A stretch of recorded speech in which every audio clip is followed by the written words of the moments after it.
E a Timor-Leste quer liusi projeto revista Lafai que halau atividade jornalista Lafai foi ensaio em rua, dadalia José Fisuku Bairupite, sextane, e a sede Suku Bairupite, posto administrativo do Aleixo, município Dili. Objetivo si dadalia ne, atu continua motiva feto no labarik feto sira, e a Timor onde participa máximo e a papel liderança. Representante queria Timor-Leste Nelina Souza informa, dadalia nebe jornalista foi ensaio em rua halo José Fisuku ne, hanessa oportunidade ida baquer, atu bele continua promove participação feto e a nível governação local. Dadalia ida ne importante tebes, liliu hamutu ko jovem na rua husirai sadomi Timor Oang no mosana na reading room.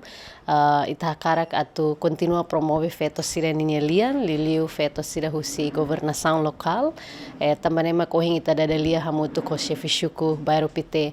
Ida ne hanessa oportunidade ida ba quer atu bele continua promove participação feto e a nível governação local nian. Também temos a linha TB Soquer ninya programa longo prazo, liliu ba iha hakbit feto sirenia lian iha governação local. Hawanuin importante los atu dadalia idane lao, também itabele fahemos liliu ba itaninya maluk foi ensaio sira, jovem feto sira, atu bele aprende, atu bele banati tuirmos experiência husi se Fisuku Bairupite, nebema ka liliu feto, nebema ka lidera iha governação local. No ita espera ho dadalia idane belemos motiva sira, atu liliu feto sira iha área remotas mos, atu continua bele hola parte iha governação local tuirmai. Hawanuing revista Lafaik ba comunidade ne anesan revista Lafaik único ida nebema ka durante ne quer distribui ba itaninya comunidade soto e área remotas tebes.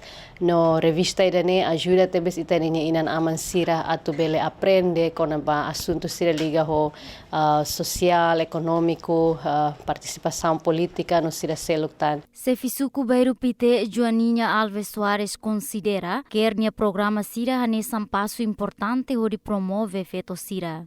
Haunia Hanoi bai a revista Lafai liliu ba promove feto sira. Antane hanessa espaço boa tira, atu bele halo atembrani liutang itane feto sira, onde bele hamrik tamba sira simona a formação, conhecimento básico husiquer.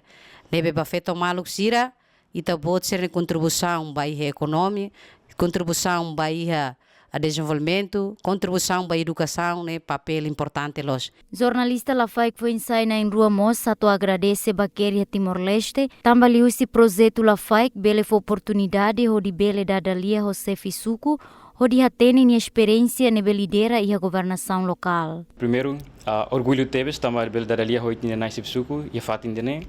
Orgulho tebes também agora né tinha feito siramos a barak maka lidera iha itene governação nível local no nacional sira e itene maluk feito siramos agora rão hetan confiança bara que se itene povo no comunidade sira hori lidera iha itene nação dene. Han experiência mak huso maluk fensai sira ia Timor laran tomak nebe mak iha participa ia capacidade labele subaraan no huso aprende na fating no huso maluk deficiência sira e tem condição mak deficiente. Bebe kakutak la deficiência. Projeto Revista Lafai ne retan suporta máximo o governo Nova Zelândia no serviço parceria hamuto com o Ministério da Educação e a Timor-Leste.